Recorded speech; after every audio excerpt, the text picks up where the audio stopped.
Mesdames et messieurs, bonsoir. Heureux de vous retrouver pour ce nouveau numéro de votre magazine de politique sans filtre politico. On est au rendez-vous chaque vendredi à 20 h ici sur Mikuba Télévision.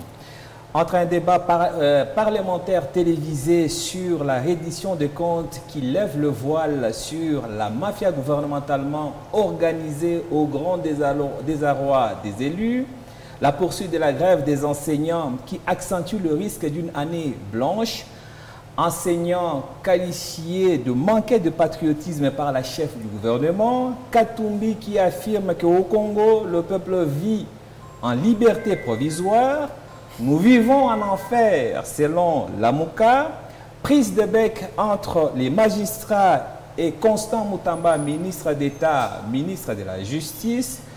Autant dire que politiquement parlant, la République démocratique du Congo n'a pas chômé cette semaine. Pour décrypter cette actualité, mon invité ce soir n'est nul autre que M. Crispin Saloumou, membre de l'Union Sacrée, un politique du Lualaba connu pour ses positions tranchantes en faveur du régime au pouvoir. Monsieur Saloumou, bonsoir. Bonsoir, bonsoir, M. Alain. Merci pour l'invitation. J'en profite de votre micro pour saluer les milliers d'auditeurs, téléspectateurs et même tous ceux qui nous suivront sur toutes les plateformes.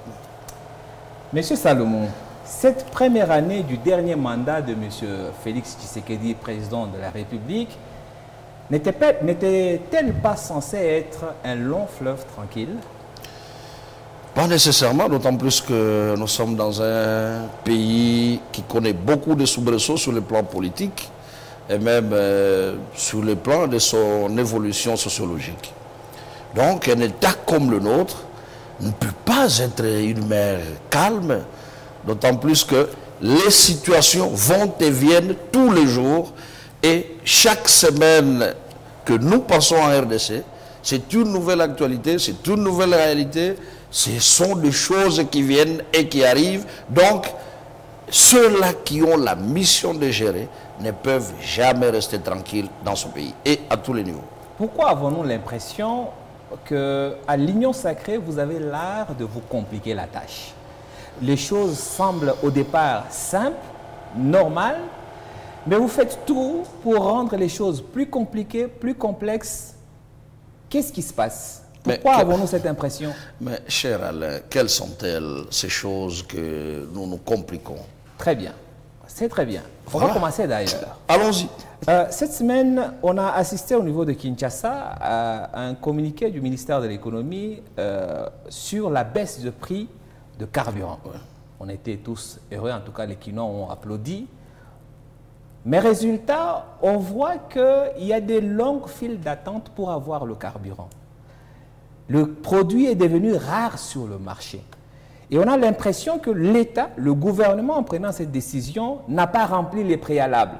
C'est après avoir constaté que cette décision qui semble être activement prise, avoir été activement prise, qu'on constate qu'il y a les dégâts. Et ça nous rappelle un peu ce qui s'est passé avec les transports aériens. On a pris une décision pour baisser les prix sans comprendre comment ça se passe dans ce secteur. Et aujourd'hui, on a du mal à voyager. Je reviens sur la question d'actualité.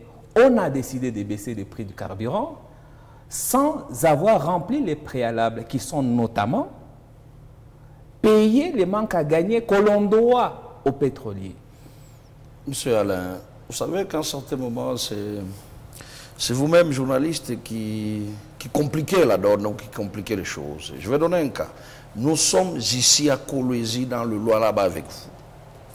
Cette question des baisses de prix des carburants ne concerne pas que la ville de Kinshasa, elle concerne toute la République démocratique du Congo. Okay. Pouvez-vous, ici nous sommes devant Mikuba, une chaîne sérieuse, nous montrer une seule image où les locomoteurs ont fait des files devant des stations de carburant à Kolwezi, ou même à Lubumbashi, peut-être tout près ici, pour ne pas aller trop loin? Il n'y en a pas. Et c'est pour vous dire que cette mesure n'a pas créé des problèmes pour ceux qui ont des détenteurs de véhicules. J'arrive, ne vous en faites pas, cher ami. Allez-y, et s'il arrive de fois que, je dis bien, s'il arrive des fois qu'à Kinshasa, il y ait des files, et ça, ce n'est pas que seulement aujourd'hui, puisque le carburant a baissé un tout petit peu, de pratiquement 13%, qu'il y ait des files à Kin, pour une ville de plus de 15 millions d'habitants, pour une ville où la plupart d'activités se concentrent au centre-ville, à la Gomé et dans les périphéries, il est normal. Et ça, c'est la vie des Kinois. Ils me suivent, ils le savent, depuis des années, que généralement, ils font des files. Mais aussi, il y a aussi notre donne, cher Alain, qu'il ne faut pas oublier, c'est que les gens pensent souvent que lorsqu'il y a une baisse de prix, peut-être que nous tendons vers une pénurie. Et cela, tout le monde accourt pour aller se dire, non, non, je trouve quand même quelque chose, j'ai fait aussi une petite réserve. Et deux fois, nous y allons, puisque nous avons peur du lendemain.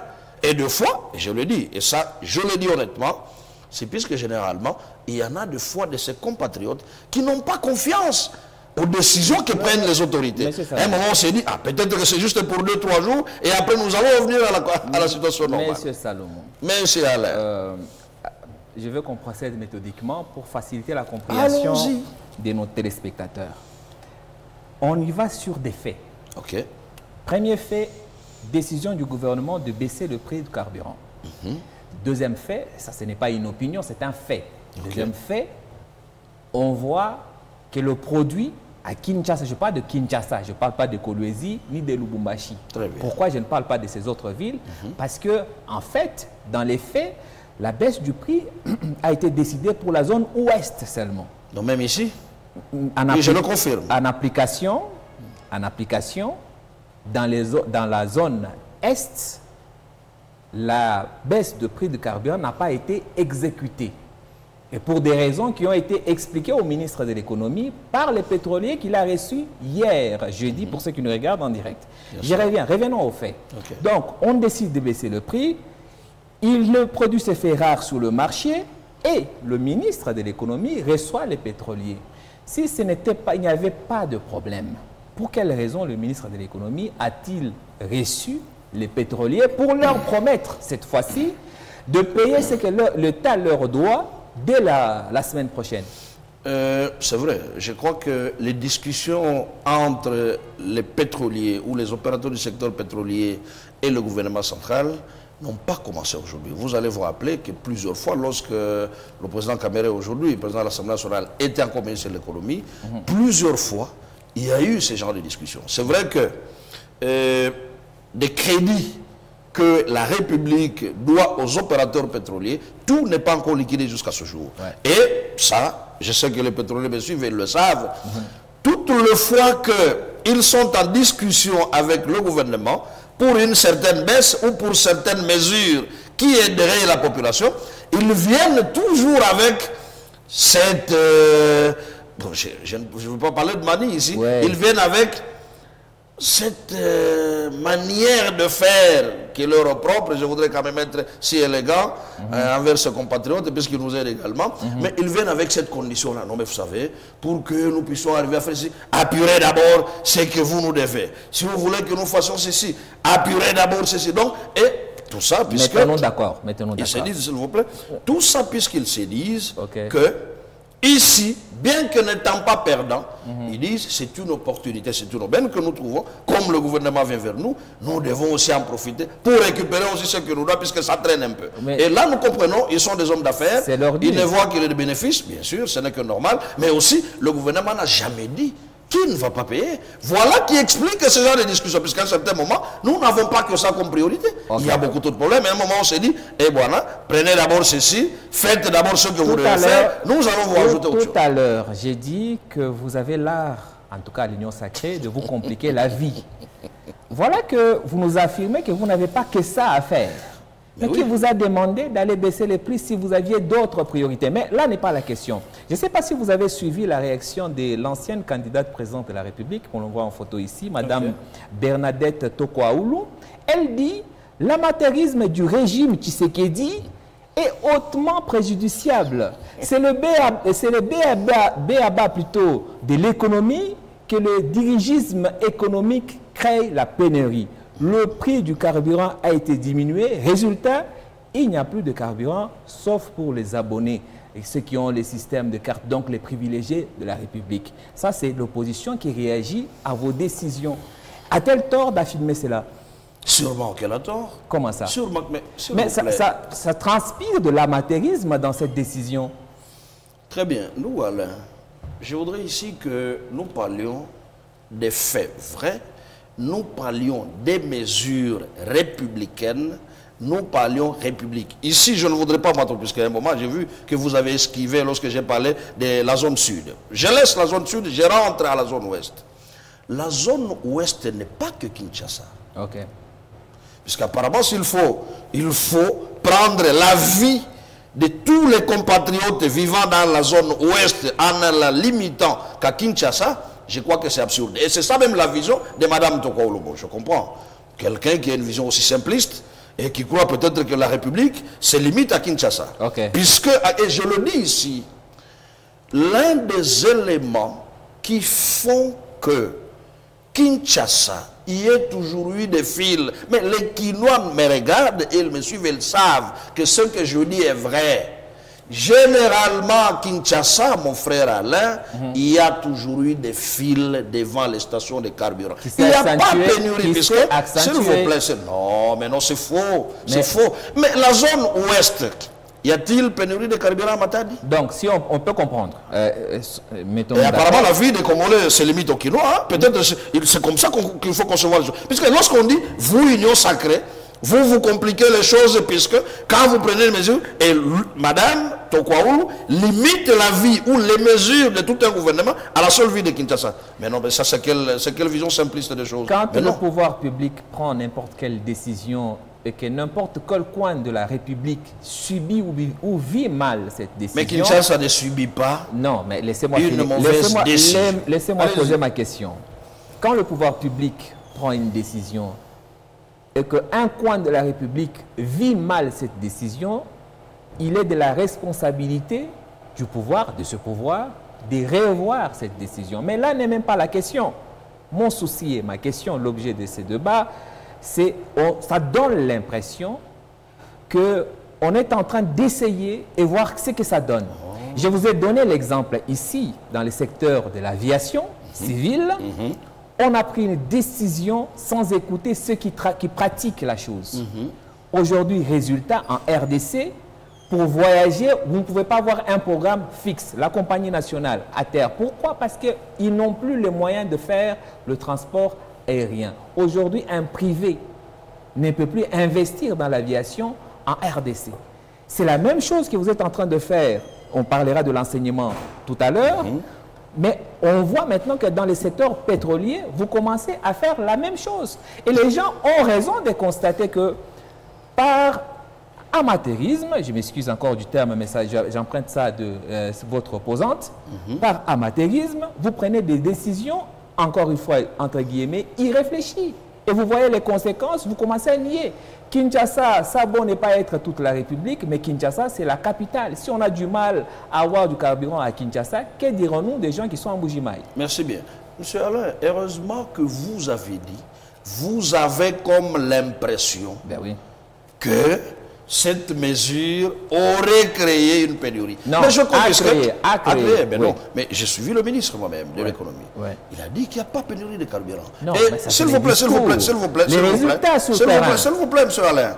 Et s'il y aurait pénurie, comment expliquer qu'il y ait des fils devant des stations? Tous ceux-là qui font les fils, ils se procurent quoi? Si ce n'est que du carburant. Y a-t-il des gens qui sont dans les files d'attente devant les stations de carburant et qui retournent sans carburant à Kinshasa? Y en a-t-il? Il n'y en a pas. Donc, s'il y a des files devant les stations de carburant, cela veut dire que dans les stations, il y a du carburant. Et c'est une situation normale. Mais à Kinshasa, c'est normal. Très bien. Et comment peut-on dire qu'il y a pénurie? Il n'y a pas pénurie de carburant. Vous savez, M. Alain, je finis d'ailleurs en disant ceci. Vous savez qu'à un certain moment, qu'on soit opposant ou pas, tous nous avons été opposants, nous autres. Oui, moi j'ai fait pratiquement 14 ans à l'opposition. À côté des Camérés. Et bien sûr. Lorsque nous étions à UNC, sous Kabila et sa majorité était encore au pouvoir. Alors, lorsqu'on est opposant, et il n'est pas dit que tout discours que l'on peut avoir ne peut venir que dans le sens contraire, même de la vérité. Non. C'est vrai qu'on peut se dire, ok, vous avez baissé le carburant, mais est-ce qu'il y en a suffisamment? Et nous allons vous dire, sûrement qu'il y en a suffisamment. Est-ce que les gens peinent pour s'en procurer? Non. Alors, être dans une file d'attente, j'ai donné des raisons ici. Oui, on a compris. Ce n'est pas ça le problème. Il n'y a pas pénurie de carburant. Et je ne crois pas que... Et d'ailleurs, je reviens, puisque vous avez évoqué aussi le cas de l'aviation, je peux vous confirmer, et vous-même, vous le savez, M. Alain, nous avons voyagé 2 ou 3 fois avec vous. Nous avons fait plus d'une année dans ce pays, avec ce prix d'avion de 198. Ouais. Congolais avaient des avions. Si elle a continué à circuler comme toujours. Est-ce que les Congolais... Attendez. Est-ce que les Congolais continuent à voyager avec les mêmes conforts qu'avant la baisse des billets de voyage? En parlant de confort, mais qu'est-ce que vous voudriez dire? Puisque les mêmes avions CA, c'est ceux-là que nous avions il y a 3, 4, 5 ans. Vous avez récemment pris CA. Vous avez vu dans quel état se trouve CA de l'intérieur? Et vous appelez ça le même confort qu'on avait avant? Mais ce sont les mêmes avions en parlant de confort. Est-ce que ces compagnies privées, y compris aussi Congo Airways, ont-elles encore les moyens de fournir la nourriture à leurs passagers? Non, mais cette histoire de nourriture s'était arrêtée depuis Covid. Et après Covid, aucune compagnie n'a repris quand même. Bon, bien sûr, pour ceux qui voyagent en économie, ça je dois aussi le préciser, puisque pour ceux qui voyagent quand même en business, ils savent que tout est clair, tout est bon, il n'y a pas de problème, rien n'a changé. Voilà, que ça d'abord c'est clair. Non, je ne dis pas que le Congolais voyage en business. J'ai dit, mais c'est depuis Covid qu'en économique, cette histoire de nourriture de ceci avait été arrêtée. Aucune compagnie n'a repris ça. Et aussi, on va avancer. Donc, ici, disons les choses telles qu'elles sont. Ouais. Le gouvernement a amélioré un tant soit peu, même à 13% le prix du carburant. C'est une chose à saluer. Et nous espérons que ce n'est qu'un début. Peut-être que nous pouvons aller à plus que ça. Merci beaucoup. Nous encourageons le gouvernement à mieux faire. Super. Je juste signaler en passant que la période Covid, c'est toujours sous la gestion de l'UDPS et de Félix Tshisekedi. Donc, si les choses ont commencé à empirer dans la période de Covid, c'est encore à l'actif de Félix Tshisekedi. Là, c'est Tshisekedi qui a amené Covid, hein? Non, je parle de l'aviation et essaye pas de tourner autour de mes mots. Madame Soumina, c'est un autre sujet d'actualité qui a marqué l'actualité, a déclaré que les enseignants manquent de patriotisme. Et là, vous vous dites, mais pourquoi a-t-elle dit cela? Mais tout simplement que les enseignants n'acceptent pas de reprendre le travail sans que le gouvernement ne réalise ses propres promesses. Comment avez-vous d'abord accueilli cette affirmation de la Première ministre? Dire que quelqu'un manque de patriotisme n'est pas une insulte, d'abord, ça il faut l'avouer, ce n'est pas une insulte. Okay. C'est comme, je peux dire à quelqu'un, mais vous êtes retardataire. Je ne crois pas que cela soit une injure. Est-ce que réellement les enseignants manquent de patriotisme? Ne maîtrisant pas le contexte, puisque ici, il s'agit d'un discours, ne maîtrisant pas le contexte dans lequel Madame la Première ministre aurait prononcé ces mots, disant que les enseignants, et là il faudra aussi préciser, elle n'a pas dit tous les enseignants, elle a dit il y a des enseignants. Donc il y a une particularité et ça, ce sont des cas que nous connaissons généralement. Tous ceux qui sont dans le domaine de l'enseignement le savent, généralement les syndicats des enseignants, quand ils viennent, je vous dis, ils sont au tranchant et des fois, ils ne veulent écouter personne. Peut-être, c'est dans ce cadre de discussion que Madame la Première ministre aurait sorti ces mots, je ne sais pas. Mais aussi, je voudrais aussi préciser. D'abord une précision, parce que vous mettez ça au conditionnel. Ce n'est pas au conditionnel. La Première ministre a donné un point de presse devant la presse nationale pour faire le bilan de ces 100 premiers jours. Elle l'a dit. Moi, en tant que journaliste, je vous le confirme. Et l'interview existe sur tous les comptes officiels de la primature. Bien sûr. Et maintenant, les contextes, comme ça, ça va vous permettre de bien nous répondre. Les contextes, c'est qu'on lui a posé la question sur la grève des enseignants qui tirent en longueur. Bien sûr. Et elle a dit que le fait que les enseignants continuent à exiger leurs droits, c'est la preuve d'un manque de patriotisme. Effectivement. Et vous confirmez cela? Mais alors, les faits sont vrais. Ok. Mais c'est quoi manquer du patriotisme dans ce sens? Ok. Mais ces enseignants sont des parents. Ils savent qu'ils participent à la construction de ce pays. le fait de manquer à leur devoir, vous ne trouvez pas qu'il préjudicie la vie de ces enfants? Que deviendront-ils demain? C'est dans ce cadre-là. Et alors, mais analysons le problème. C'est très intéressant ce que vous Bien sûr, affirmez. bien Donc, sûr. ces enseignants qui sont parents, ils peuvent sacrifier leurs enfants au profit des enfants de la République. C'est là où je fais l'analyse du problème. On vous écoute. Analysons le problème, M. Alain. Cette histoire d'Mboudi, puisque c'est là le nœud du problème, a commencé il y a plus de 15 ans. Bien sûr. Et c'est vrai que... On voit venir le coupable. Hein. Non, mais non. Il s'appelle non. Ouais, Je ne dis pas cela. Ah, okay. J'ai dit, cette histoire de Mboudi a plus de 15 ans. Ouais. Et chaque gouvernement qui vient essaye un tant soit peu de résoudre un pan du problème. Autant que le gouvernement Sama 1, Sama 2 et aujourd'hui le gouvernement souminois essaye de résoudre un pan du problème. Mais ce qui est grave ici est que l'exigence des enseignants va au-delà même des ressources que peut avoir la République. Je donne un cas ici. S'il vous plaît, M. Alain. Donnez-moi quand même le temps d'analyser les faits. Allez-y. Analysons le problème. Oui, allons-y. Rapidement alors. C'est vrai que l'on peut se dire, mais oui, on a promis à ce qu'un enseignant touche 500 $, par exemple, parce que c'est là le seuil qu'exigent les enseignants. C'est bien. Combien d'enseignants avons-nous à travers la République? Ce sont de très bonnes questions que vous posez là. Oui, bien sûr. Oui. Et s'il faut juste prendre l'enveloppe salariale de ces enseignants en raison d'un minimum 500 $ pour l'enseignant le moins payé, nous aurions même l'argent à payer aux militaires et même aux autres fonctionnaires dans ce pays. Puisque là, c'est une mensualité et le trésor public génère les ressources chaque mois. C'est là le problème. Donc, le gouvernement de la République essaie d'affronter tous les problèmes qu'il rencontre selon les moyens qu'il dispose.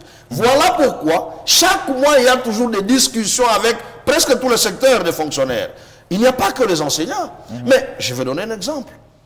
Nos militaires, nos policiers, les moins gradés touchent combien? Je crois le gros, c'est 200 $. On a beaucoup de sujets. Ne vous en faites pas. C'est juste un cas puisque nous parlons ici des salaires des enseignants. Laissez-moi vous relancer. Comme ça, ça nous permet d'aller vite et de passer à d'autres sujets. Okay. J'ai dit tout à l'heure que vous vous posiez des très bonnes questions. Et là, vous me rappelez mon introduction. Quand je disais tout à l'heure qu'on a l'impression que vous faites l'essai-erreur. Vous vous compliquez la tâche pour rien. Et c'est très bien le petit calcul que vous avez essayé de faire. Si on donnait à chaque enseignant 500 $, il faudra un budget annuel de plus de 3,6 milliards de francs, plutôt de dollars américains, pour payer les 600 000 enseignants. 3 milliards. Maintenant, la question c'est, vous, l'Union sacrée, quand vous décidiez de rendre l'enseignement gratuit, ne saviez-vous pas que ça allait vous coûter autant? Non, mais malheureusement. Parce qu'avant que l'enseignement soit gratuit, malgré que ça soit dit dans la Constitution, les prédécesseurs de ces régimes laissaient la charge aux parents. On peut en dire tout ce qu'on veut, mais l'État reconnaissait sa faiblesse. Aujourd'hui, vous avez décidé de prendre cette charge des parents. Bravo à vous. Mais n'avez-vous pas mesuré la charge avant de décider? C'est pourquoi je disais tout à l'heure, vous prenez des décisions apparemment sans y réfléchir. Maintenant, vous avez les retours du bâton. Très bien, M. Alain. Mais je réponds par une petite question, même si je ne vous la pose pas.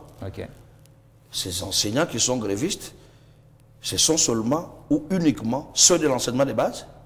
Puisqu'ici, vous voudriez dire aux Congolais que s'il y a grève des enseignants aujourd'hui, c'est puisqu'il y a la gratuité de l'enseignement. Les enseignants qui sont... parce qu'on a le droit aussi d'informer... Attendez, là j'informe notre téléspectateur parce que c'est notre devoir. C'est une très bonne question.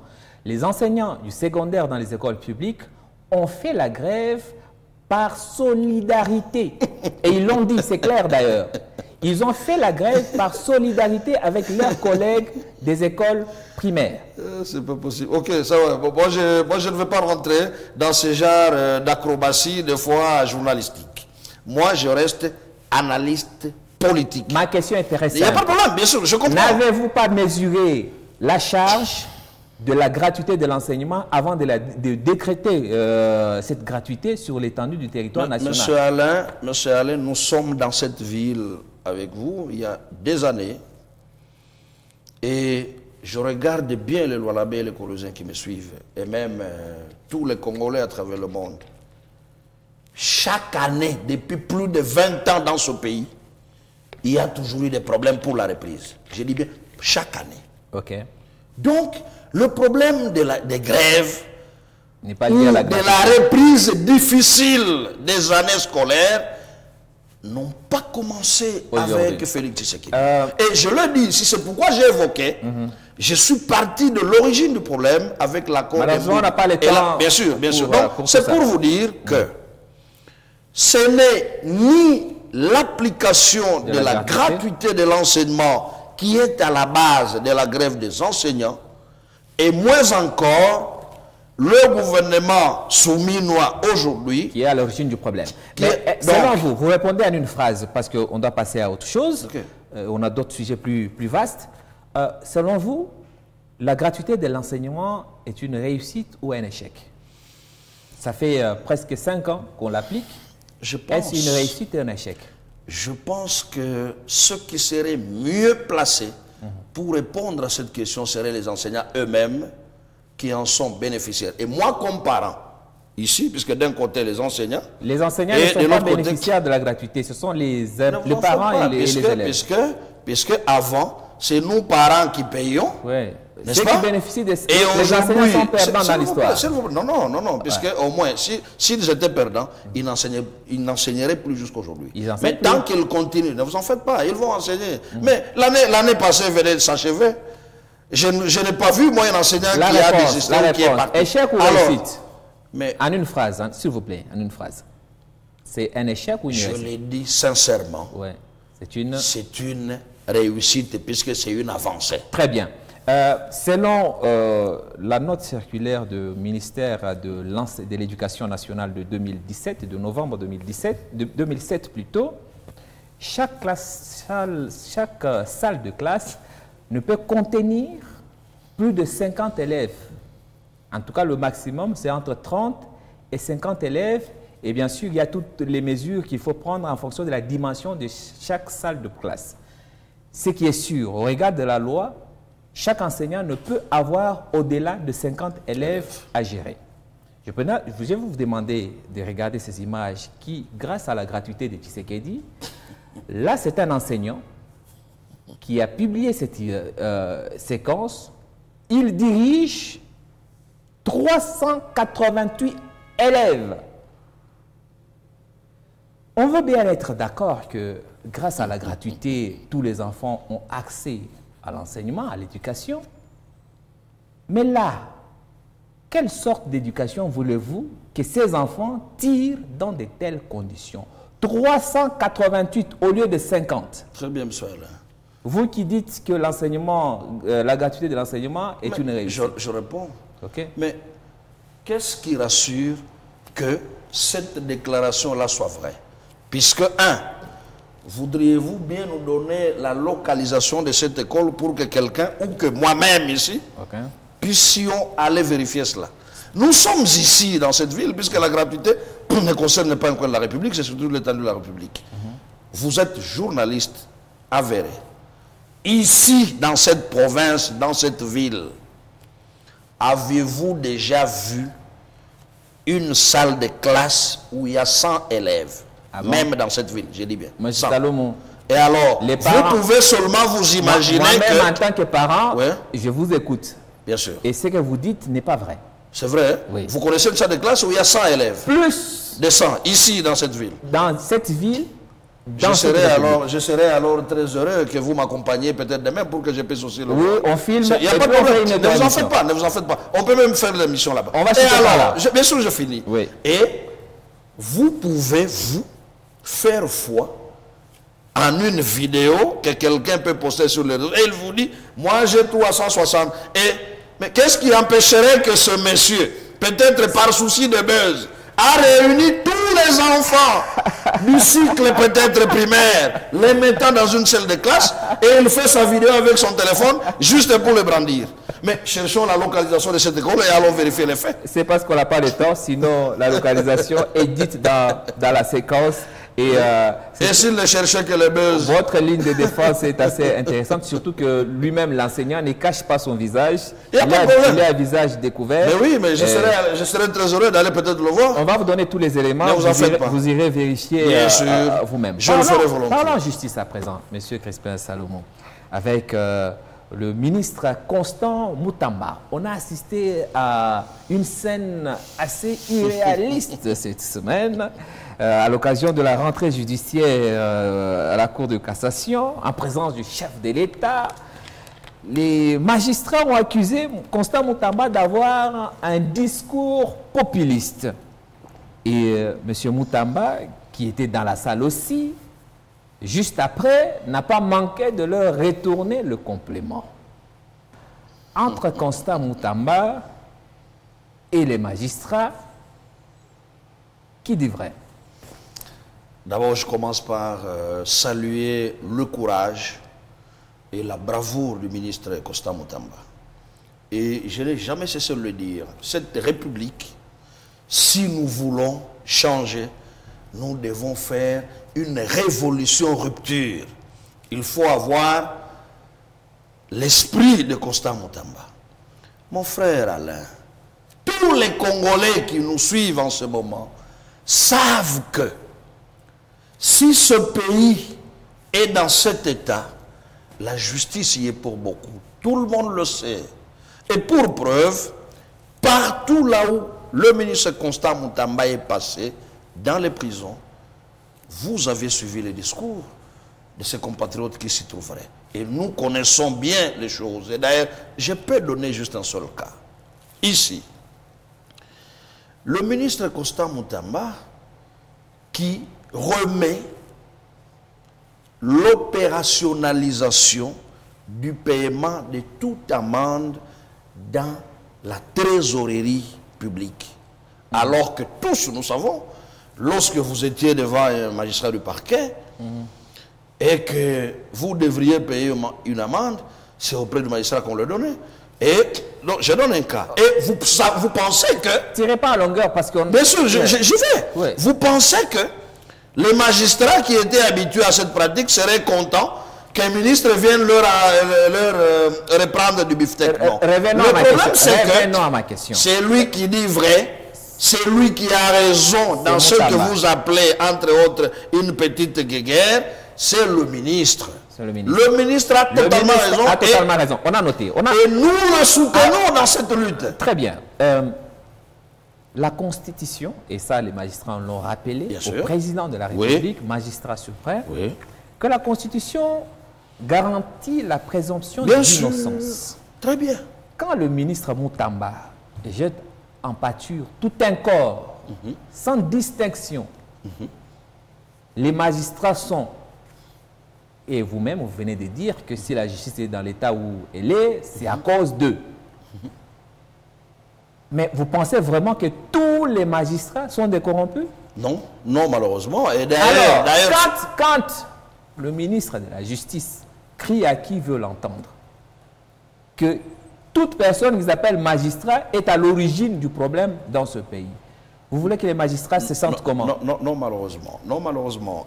D'ailleurs, ici, ce sont des simples expressions. Lorsque nous parlons de la justice qui met le pays à genoux, la justice qui élève une nation, mais nous parlons de la justice comme individu? Non. Et c'est de la même manière. Ce n'est qu'une rhétorique qu'a utilisé le ministre Moutamba. S'il vous plaît, s'il vous plaît. Allez-y. Ce n'est qu'une rhétorique qu'a utilisé le ministre Moutamba en parlant de la justice, en parlant de magistrat. Et d'ailleurs, Même le premier président de la Cour de cassation, lui-même l'a reconnu. Il dit, même si parmi nous, il y en a des magistrats véreux, Oui. donc il a reconnu également qu'au sein n'est de pas ce corps, s'il vous plaît, arrêté ces magistrats s'il vous plaît, véreux très et bien. de jeter en pâture Très bien. tout un corps? Non, il n'a pas jeté, je vous dis, ce n'est qu'une rhétorique. Et d'ailleurs, je donne un fait ici, puisque vous en avez évoqué un autre. Rapidement. Mais, M. Alain, lorsque vous dites ici que non, écoutez, la présomption d'innocence, c'est bien de le dire. Tous les magistrats le savent. Mais je reviens au même parquet à travers la République. Lorsque vous prenez quelqu'un préventivement, vous le détenez dans un cachot au parquet ou dans une police au-delà de 48 heures tel que la loi le dit. Lorsque vous amenez quelqu'un en prison plus d'une année sans qu'il n'ait été jugé, Ok. et là, il n'y a pas présomption d'innocence, là, il n'y a pas respect de la procédure. On est totalement d'accord avec vous. Vous comprenez? Non, mais je vous pose une question, vous m'étendez une perche là. Quand les magistrats agissent de cette façon-là, quand le ministre de la Justice constate cela, que prévoit la loi? Est-ce que la loi prévoit de faire une vidéo sur les réseaux sociaux?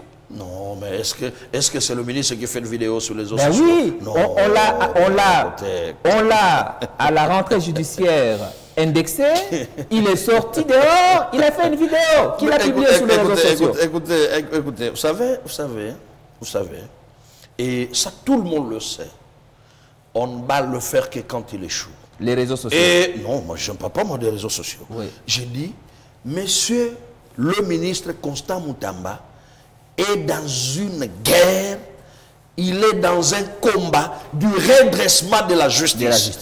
Et pour cela, il doit utiliser tous les moyens qui peuvent lui permettre d'arriver à ses fins. Monsieur Constant... Et si, je dis bien, si ces sorties médiatiques feront que ces magistrats véreux arrêtent leur supercherie, il le fera toujours et nous le soutiendrons pour cela. Très bien. Et je vous dis, tous les moyens qui lui permettront d'arriver à ses objectifs sont bons pour nous et pour tous les Congolais. Très bien. J'aurais bien aimé... Quitte à ce que les magistrats se fâchent. J'aurais bien aimé vous laisser vous étendre sous les sujets, mais vous comprenez que je cours derrière le temps et qu'on a encore beaucoup de choses à dire. Pas de problème. Venons un peu ici au Lualaba, où était le ministre d'État, ministre de la Justice, Constant Moutamba, récemment. Et le plus gros dossier sur lequel on l'attendait, en tout cas la majorité de la population l'attendait, c'est le dossier RVA. Le ministre Moutamba est venu. En arrivant... En tout cas, il donnait les impressions d'avoir une autre position. Mais en partant, il a donné l'impression d'avoir changé d'avis sur le cas des victimes de l'expropriation au niveau de la RVA. Qu'est-ce qu'il en est aujourd'hui? Très bien.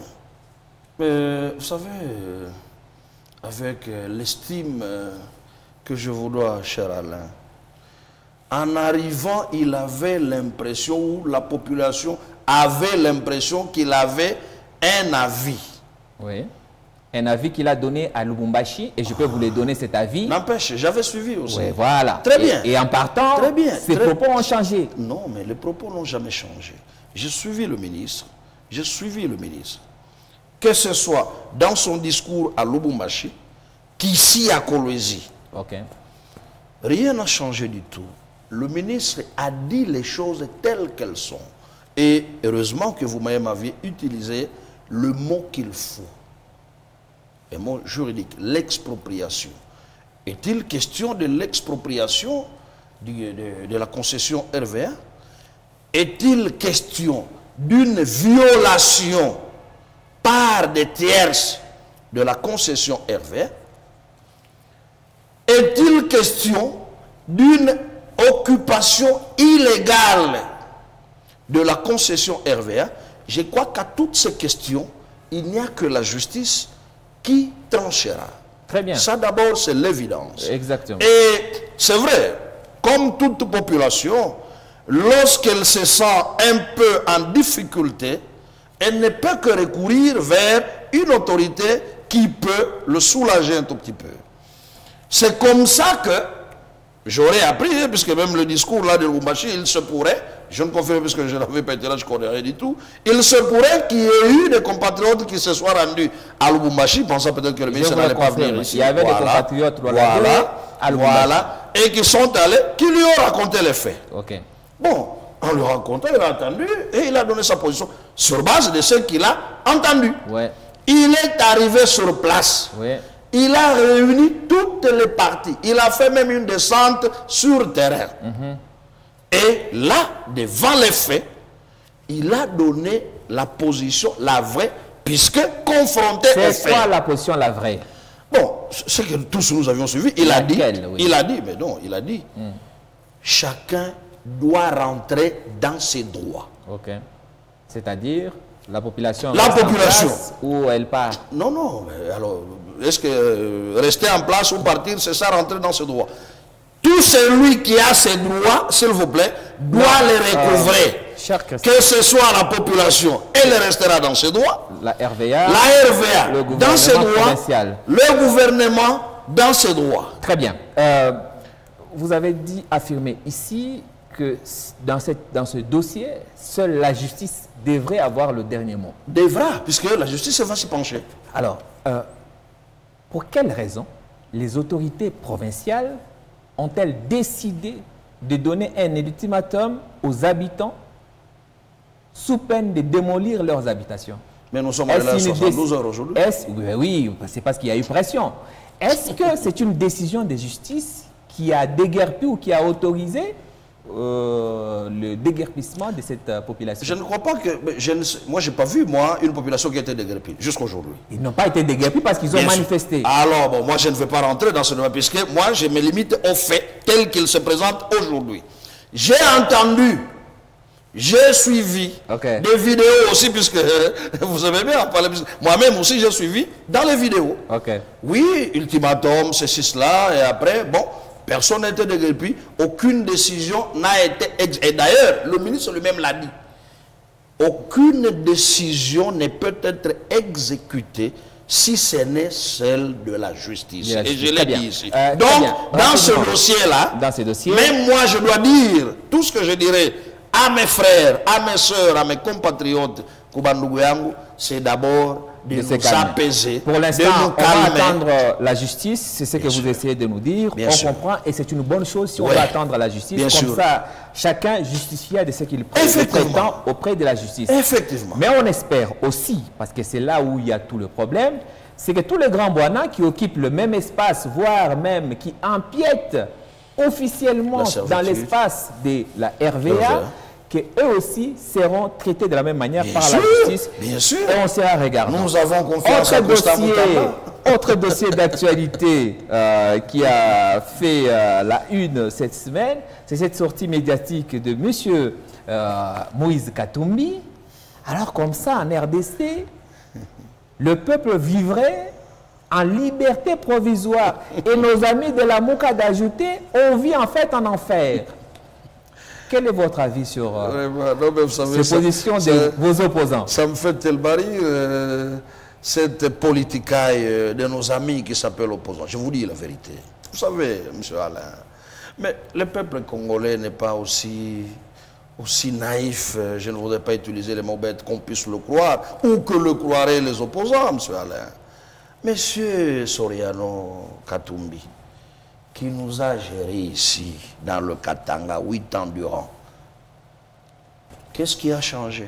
Non, là, vous déviez de la question. Non, je ne dévie pas, c'est juste un fait. Quand il dit, oui, bien sûr, je réponds, j'y vais directement. Le peuple vit en liberté provisoire et quand il développe... Cette liberté provisoire, c'est lui qui l'a donné ou bien c'est qui? Quand il développe son opinion, en fait, il prend pour fait le fait qu'il y a de plus en plus des arrestations arbitraires. À la moindre escarmouche, tu finis en prison. Ici au Lualaba, on parlerait le cas de Ndougou Momo, qui est un ami que tu connais bien, avec qui vous avez eu des relations assez chaudes. On ne va pas y revenir. Mais on sait tous dans quelles conditions on l'a arrêté. On a l'impression que l'arrestation est devenue la règle et la liberté est devenue plutôt l'exception, ce qui est contraire à la loi. Très bien, non, malheureusement, ce n'est pas ça le cas. Nous, voilà. L'on ne peut jamais s'imaginer, dans tout État, je dis bien dans tout État sur cette terre ici, que puisqu'on s'appelle opposant, entre guillemets, on peut tout se permettre. Non. Mais, M. Alain, Ce sont des cas que vous évoquez. Par exemple, celui de M. Momo que vous venez d'évoquer ici, qui n'était pas scandalisé souvent des vidéos qu'il faisait, qu'il lui-même lançait sur TikTok, et même ses déclarations. Et puisqu'on s'appelle opposant, on peut tout raconter, on peut tout faire, bon, tout est permis puisqu'on est opposant. Non. Et en parlant de cette fameuse liberté provisoire de Katumbi, et donc le peuple congolais était d'abord arrêté quelque part, et puis après on lui donne une liberté. Mais qui le lui a donné? C'est lui Katumbi ou bien c'est quelqu'un d'autre? Non, ben écoutez, soyons sérieux. Je pense, dans le fond, vous ne contredisez pas ces propos. Non, non, mais je l'ai contre. Mais alors Katumbi voulait juste se faire entendre par ceux-là qui voudraient bien l'entendre. Et vous savez qu'à un certain moment, M. Soriano, lorsqu'il n'a plus de discours, là, d'ailleurs, essayez de vérifier, lorsqu'il n'a plus de discours, il essaie un peu de faire un peu de buzz comme ça, avec des petites sorties médiatiques, juste pour que les gens ne l'oublient pas, et ça, ce n'est que normal. Mais aussi, disons-le, Ndougalin, moi, comme tout citoyen, comme tout compatriote, je n'ai jamais cessé de conseiller à nos nouveaux opposants, puisque tous ces gens, que ce soit les Katumbi, que ce soit ceux-là de FCC ou PPRD, je ne sais quoi, ces gens n'ont jamais connu l'opposition. Maintenant, quand ils viennent, ne connaissant pas la règle, comme vous n'avez jamais connu le pouvoir. C'est maintenant que vous apprenez à gérer. Oui, il n'y a pas de problème. Chacun son tour d'apprentissage. Bien sûr. Mais maintenant, le problème, c'est que quand on est à l'opposition, à un moment, il faut savoir quel est le discours qu'il faut tenir. Je vais donner un exemple simple ici. Mais des opposants, il y en a beaucoup ici. Même ici à Kolwezi, il y en a. Mais qui a-t-on déjà arrêté? Puisqu'ils savent que quand ils viennent, ils disent les choses aussi clairement, ils n'empiètent pas les lois. Et je l'avais dit une fois d'ailleurs, à un moment, puisque c'est un cas que vous avez évoqué. Moi, j'ai été ici dans cette province, critiquant le pouvoir de Kabila, de Mouyej et les autres quand ils étaient venus ici, jusqu'en 2018.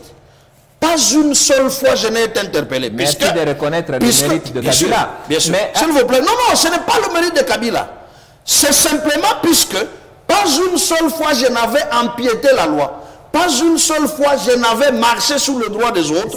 Pas une seule fois. Cette Kikouni a violé quelle loi pour être en prison aujourd'hui plus d'un mois maintenant? Avez-vous suivi le discours de cette Kikouni à Lubumbashi? D'ailleurs, vous avez suivi, peut-être que vous avez mis. Il a dit quoi? Je reprends d'ailleurs ces phrases. Qui est répréhensible. Ok, je reprends l'une de ces phrases. Okay.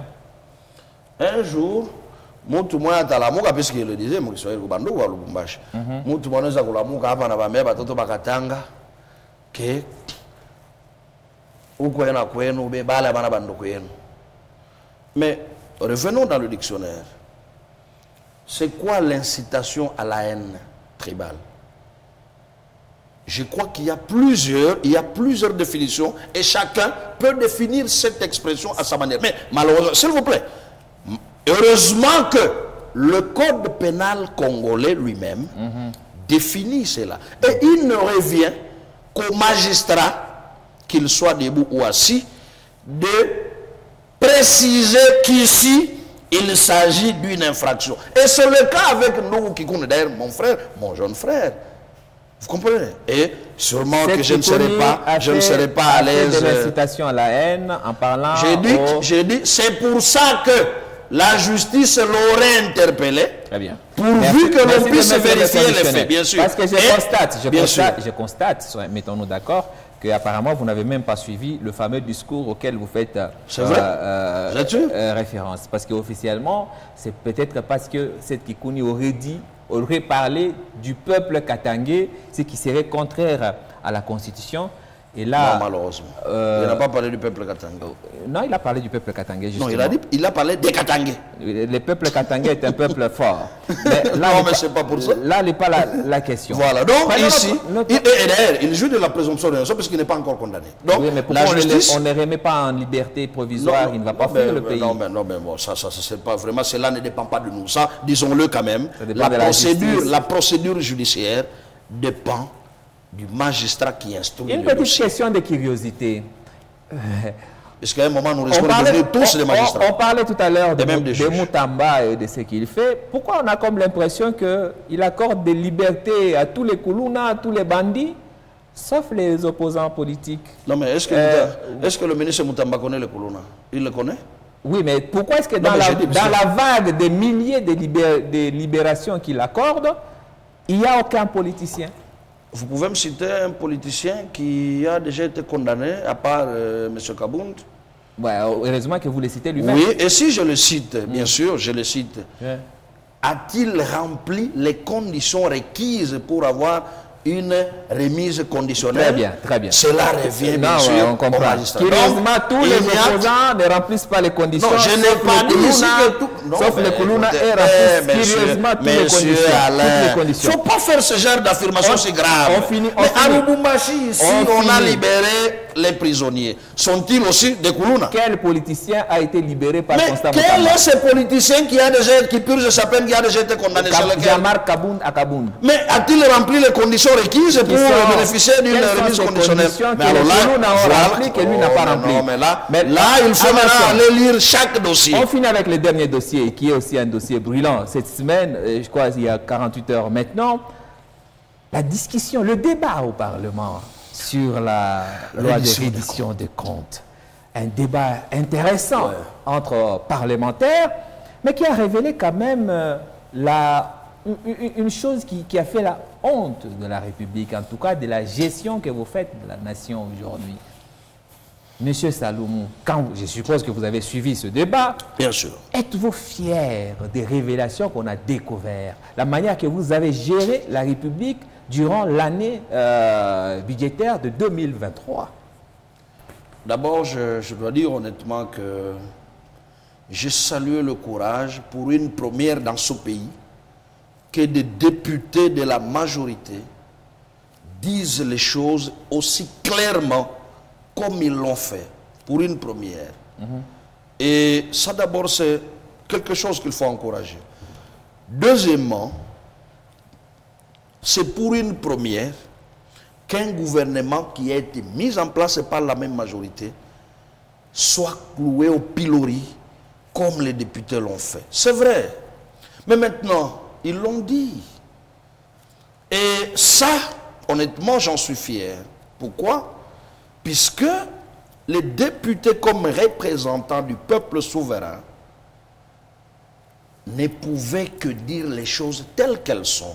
Plutôt que, vous savez la réalité d'ici, vous venez magouiller, camoufler, venez. Est-ce que nous sommes fiers de la manière, parce que ça, nous tous on a suivi le débat, est-ce que vous êtes fiers de la manière, non, vous êtes de l'Union sacrée. Très bien. C'est votre famille politique qui gère la République. Très bien. Est-ce que vous êtes fiers de la manière que vous gérez la République à la lumière de ce débat que nous avons eu au Parlement? Très bien. C'est oui ou c'est non? Je pense que... Si vous ne répondez pas oui ou non, vous permettez d'avancer. Mais nous allons avancer. Okay. Mais je voudrais quand même peut-être essayer de reformuler la phrase pour que je vous réponde aisément. Rapidement alors. Peut-être vous m'auriez posé la question comme ceci. Le gouvernement souminois a-t-il bien géré la République durant l'année 2023 au regard de l'exécution du budget? Je vous répondrai non, puisque les faits tels que présentés devant notre représentation nationale démontrent que l'année 2023, sur le plan budgétaire, a été chaotique. Oui. Et non pas dire, vous, union sacrée. Non, non, puisque toute union sacrée n'est pas membre du gouvernement. Il faut aussi faire la différence. Non, non, là, ce sont vos formules de politiciens. Mais oui, puisqu'à un moment, vous-même, vous avez parlé de l'UDPS ici. Vous n'avez pas parlé de non sacré. À un moment, vous avez indexé l'UDPS. Je ne fais pas la question. Je reprends ma question. Que ce soit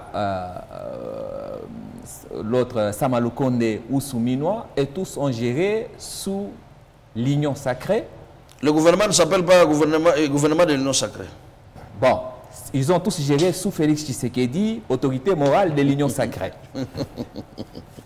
Vous, Crispin Saloumou, oui, êtes-vous fier de la manière que la République a été gérée? Non, la République, parce que la République se gère avec le budget. Très bien. La République a été gérée en 2023 par les membres de l'union sacrée. Je ne suis pas fier. Tu n'en es pas fier. Bien Très sûr. bien, super. Maintenant, je suis clair. Entrons un peu en profondeur du débat. C'est pourquoi il ne nous reste plus beaucoup de minutes, malheureusement. Bien sûr. Le budget 2023, c'était un budget d'environ 14 milliards. Cette loi de reddition des comptes vient rectifier, en fait, parce qu'il y a une loi rectificative qui revoit le budget à la hausse. Une hausse de 8%. En d'autres termes, je ne suis pas économiste, mais parlons terre à terre. Ouais. Vous avez prévu un budget de 14 milliards et vous avez fait tout un programme en disant, parce que là, le budget, c'est une prévision, en disant, si on a 14 milliards, on va faire ça, ça. Okay. Et ça, je vais le faire durant cette année. Bien sûr. On arrive à la fin de l'année, vous nous dites, et c'est ça que les députés ont dit. Bien sûr. En fait, en réalité, on a réalisé les 14 milliards. Oui. Et Dieu a fait grâce, on a eu meilleur plus. Oui. On est arrivé à 15 milliards et 800 millions. Bien sûr. Et là, les députés posent la question. Ouais. Qu'en est-il des réalisations? Voilà. Et là, rien n'est fait. Ça, c'est je cite Eliezer Ntambwe, député de l'Union sacrée, de la majorité. Bien sûr. Rien de concret n'a été fait. Ceci veut dire quoi? Où est parti les premiers 14 milliards prévus, plus les 1 milliard 800 millions qui s'est ajouté? Heureusement que tous nous avions suivi ce débat. Et je crois que les réponses viendront le plus tôt que possible. D'ailleurs, les députés ont dit clairement, nous attendons que vous nous ameniez tous les éléments en termes d'exécution du budget chiffré. Donc, tel domaine. Et dans le cas où vous ne le feriez pas, d'ailleurs, là, je vais même reprendre les termes de monsieur le professeur ordinaire, l'économiste le plus intelligent qui soit, Godin Poy, qui a dit, si vous ne le faites pas, donc le 31 décembre, vous ne serez plus là. Et là, moi, j'encourage les députés. Il faut que les têtes tombent.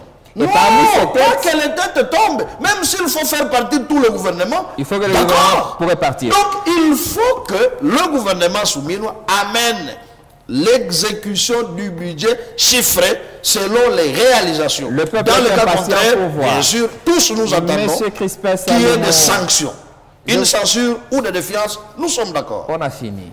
Je vous dis merci d'avoir accepté notre invitation. Je vous remercie et c'était un honneur et un plaisir. Le temps semble être parti trop vite. J'espère vous retrouver prochainement pour décrypter l'actualité. Nous sommes là. Merci beaucoup pour l'invitation. Mesdames et messieurs, cette édition de Politico est désormais finie. Retrouvez-nous la semaine prochaine pour une nouvelle émission. Nous sommes en rediffusion durant ce week-end. L'émission est disponible sur l'application MyCanal du groupe Canal+, et sur les réseaux sociaux de la chaîne Mikuba Télévision. Je vous dis merci et à la prochaine.